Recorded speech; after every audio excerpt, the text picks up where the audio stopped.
بسم اللہ الرحمن الرحیم۔ شروع کرتا ہوں اللہ کے نام سے جو بڑا مہربان اور نہایت رحم والا ہے۔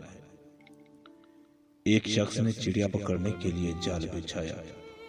اتفاق سے ایک چڑیا اس میں پھنس گئی اور شکاری نے اسے پکڑ لیا۔ چڑیا نے اس سے کہا کہ اے انسان، تم نے کئی ہرن، بکرے اور مرغ وغیرہ کھائے ہیں، ان چیزوں کے مقابلے میں میری کیا حقیقت ہے؟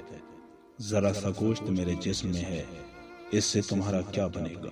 تمہارا تو پیٹ بھی نہیں بھرے گا۔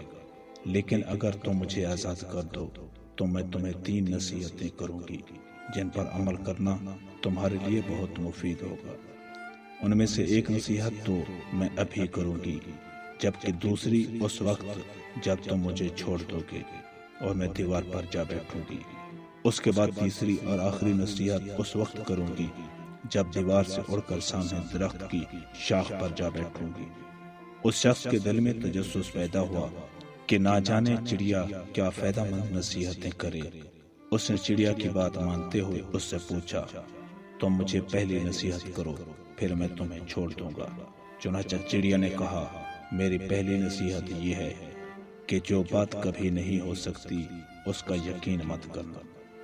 یہ سن کر اس آدمی نے چڑیا کو چھوڑ دیا اور وہ سامنے دیوار پر جا بیٹھی۔ پھر بولی کہ میری دوسری نصیحت یہ ہے کہ جو بات ہو جائے اس کا غم نہ کرنا۔ اور پھر کہنے لگی کہ اے بھلے مانس، تم نے مجھے چھوڑ کر بہت بڑی غلطی کی، کیونکہ میرے پیٹ میں پاؤ بھر کا انتہائی نایاب پتھر ہے۔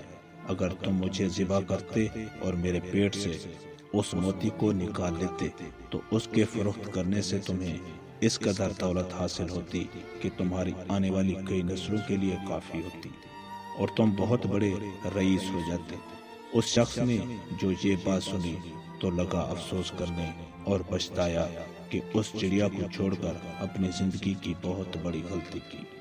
اگر اسے نہ چھوڑتا تو میری ساری نسلیں سنور جاتی۔ چڑیا نے اسے اس طرح سوچ میں پڑے دیکھا تو اڑ کر درخت کی شاخ پر جا بیٹھی اور بولی کہ اے بھلے مانس، ابھی میں نے تمہیں پہلی نصیحت کی جسے تم بھول گئے کہ جو بات نہ ہو سکنے والی ہو اس کا ہرگز یقین نہ کرنا۔ لیکن تم نے میری اس بات کا اعتبار کر لیا کہ میں چھٹانگ بھر وزن رکھنے والی چڑیا اپنے پیٹ میں پاؤ وزن کا موتی رکھتی ہوں۔ کیا یہ ممکن ہے؟ میں نے تمہیں دوسری نصیحت یہ کی تھی کہ جو بات ہو جائے اس کا غم نہ کرنا، مگر تم نے دوسری نصیحت کا بھی کوئی اثر نہ لیا اور غم و افسوس میں مبتلا ہو گئے کہ خواہ مخواہ مجھے جانے دیا۔ تمہیں کوئی بھی نصیحت کرنا بالکل بیکار ہے۔ تم نے میری پہلی 2 نصیحتوں پر کب عمل کیا جو تیسری پر کرو گے؟ تم نصیحت کے قابل نہیں۔ یہ کہتے ہوئے چڑیا پھر سے اڑی اور ہوا میں پرواز کر گئی۔ وہ شخص وہیں کھڑا چڑیا کی باتوں پر غور و فکر کرتے ہوئے سوچوں میں کھو گیا۔ وہ لوگ خوش نصیب ہوتے ہیں جنہیں کوئی نصیحت کرنے والا ہو۔ ہم اکثر خود کو عقل کل سمجھتے ہوئے اپنے مخلص ساتھیوں اور بزرگوں کی نصیحتوں پر کان نہیں دھرتے اور اس میں نقصان ہمارا ہی ہوتا ہے۔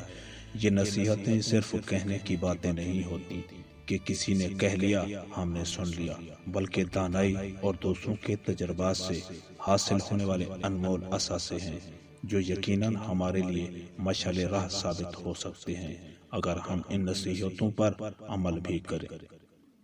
تم سے جھوٹی محبت کرنے والی لڑکی بار بار تم سے یہ ایک بات ضرور پوچھے گی کہ تمہیں میری محبت پر یقین ہے نا، اور فقط لالچ کے لیے تم سے رشتہ رکھے گی، اور یہی جھوٹی عورت کی سب سے بڑی پہچان ہوتی ہے۔ بعض اوقات انسان کا دل ایک عجیب کیفیت سے گزرتا ہے۔ دل چاہتا ہے کہ انسان سب لوگوں سے دور کسی نئی دنیا میں جا بسے، جہاں نہ کوئی دوست ہو، نہ دشمن، نہ کوئی ہمدرد، نہ کوئی دکھ دینے والا، بس صرف ہماری ذات ہو۔